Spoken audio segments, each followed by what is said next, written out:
हैचो things में दोस्तों आपका बहुत बहुत स्वागत है। आज हम जिस महान साम्राज्य की बात करने जा रहे हैं वो हमारे हिंदुस्तान के साउथ रीजन में था।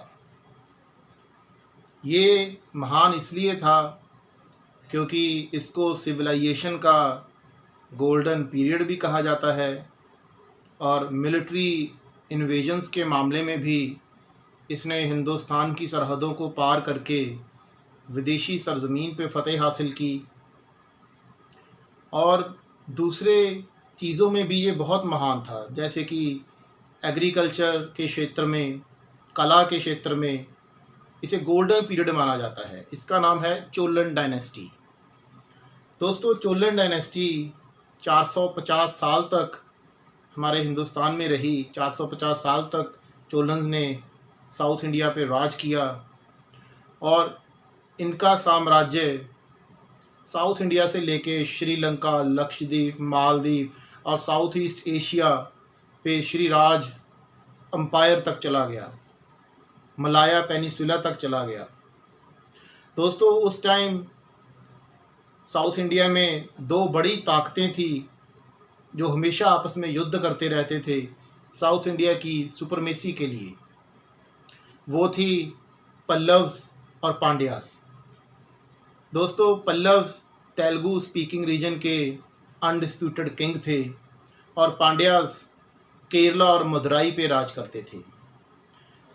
अर्ली चोलन्स का जो ओरिजिन मिलता है दोस्तों, वो 300 बीसी में कावेरी डेल्टा में मिलता है, लेकिन उन अर्ली चोलन्स का इंपीरियल चोलन्स के साथ कोई कनेक्शन हिस्टोरियंस प्रूव नहीं कर पाए।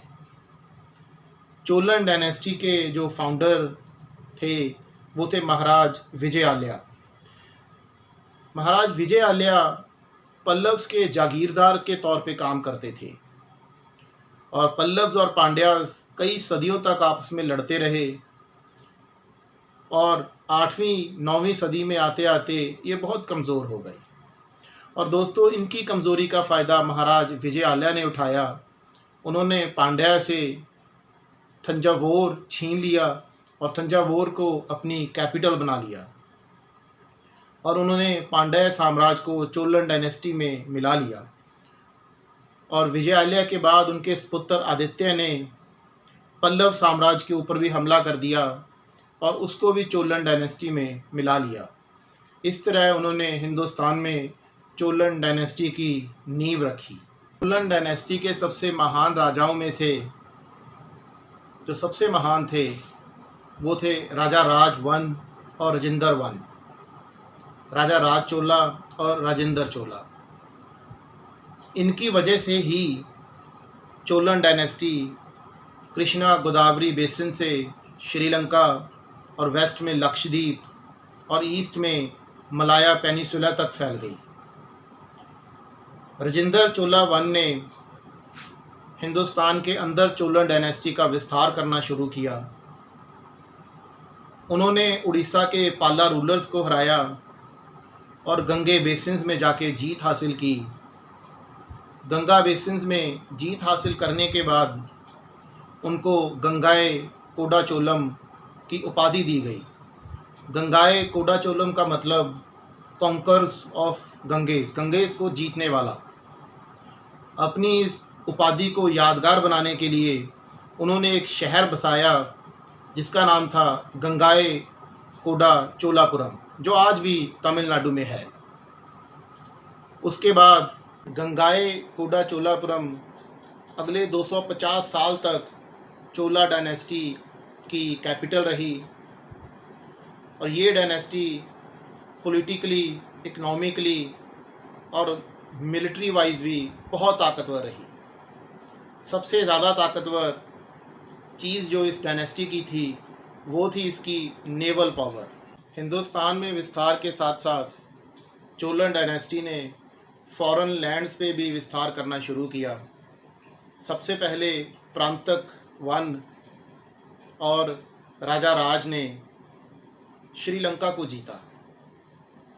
उसके बाद उन्होंने मालदीव्स पे भी हमला किया, लक्षद्वीप को भी अपने साम्राज्य में मिला लिया राजा राज वन के टाइम पे ही चोलन डायनेस्टी फॉरेन लैंड्स पे भी बहुत ज़्यादा एक्सपैंड हो चुकी थी, और तभी चोलन डायनेस्टी के साथ इम्पीरियल नाम भी जुड़ा, इम्पीरियल चोलन डायनेस्टी।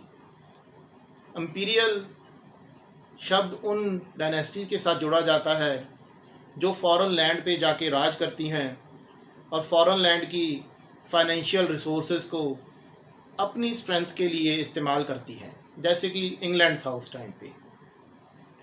इतने विस्तार होने के बाद भी राजेंद्र चोला वन ने बहुत दूर साउथ ईस्ट एशिया में जाके श्री विजय एम्पायर पे हमला क्यों किया?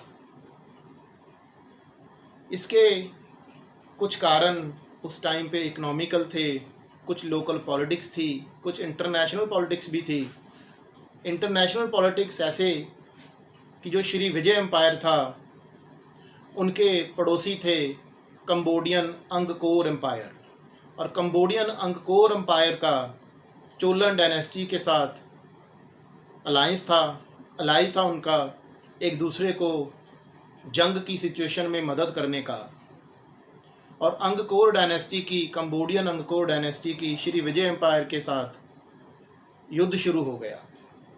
ये भी एक कारण माना जाता है कि राजेंद्र चोला ने इतनी दूर साउथ ईस्ट एशिया में जाके श्री विजय एम्पायर पे हमला किया। दूसरा मेन रीज़न ये माना जाता है दोस्तों कि उस टाइम जो मैरीटाइम सिल्क रूट था वो एक समुद्री रास्ता था व्यापार करने का। चाइना की टैंग डायनेस्टी का भी बहुत बड़ा व्यापार उसी रूट के थ्रू होता था, और उस रूट के ऊपर दो मेन स्टॉपेज आते थे, स्टेशन कह सकते हैं आप, बंदरगाह कह सकते हैं। पहली बंदरगाह तमिल व्यापारियों की थी और दूसरी मलाया पोर्ट पे थी, वो भी तमिल व्यापारियों के अंडर ही थी। लेकिन टाइम के साथ साथ शिप्स की बिल्ड क्वालिटी अच्छी होती गई, बड़े शिप्स बनने शुरू हो गए तो वो बिना रुके लंबा सफ़र भी करने लगे। उन शिप्स ने तमिल पोर्ट्स पे रुकना बंद कर दिया। उनका पहला हॉल्ट, उनका पहला स्टॉपेज मलाया पोर्ट्स होने लगे, जो श्री विजय एम्पायर के बिल्कुल साफ था। लेकिन कुछ टाइम के बाद श्री विजय एम्पायर ने वहाँ मलाया पोर्ट्स के ऊपर तमिल व्यापारियों के साथ भी डिस्क्रिमिनेशन स्टार्ट कर दिया। तमिल व्यापारियों का व्यापार बिल्कुल ठप होके रह गया। दोस्तों, कॉरपोरेट फंडिंग का ये एग्जाम्पल इतने सदियों पहले भी था जो आज भी है। जैसे कि आज कॉरपोरेट पॉलिटिक्स को फंड करती है, पहले भी करती थी।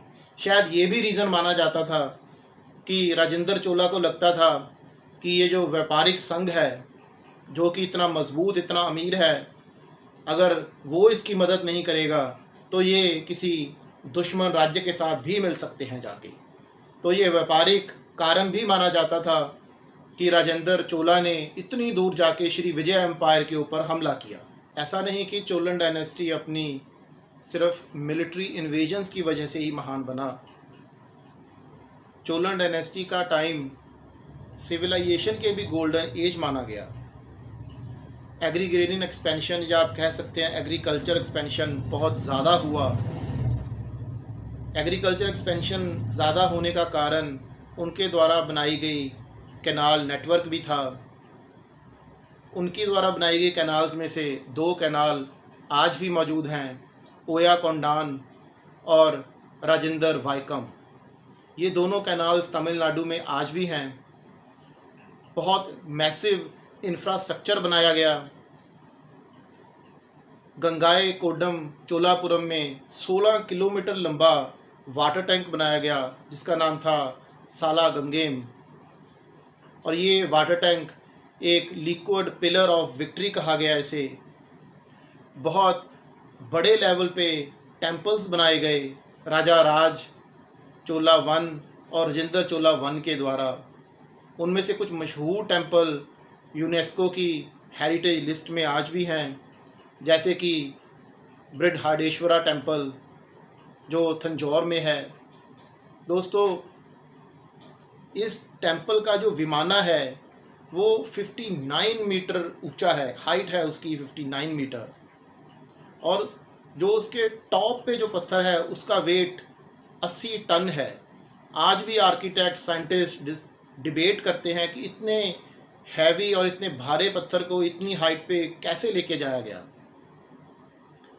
तो आप कह सकते हैं कि सिर्फ मिलिट्री इन्वेजन ही नहीं, सिविलाइजेशन का भी वो गोल्डन दौर था।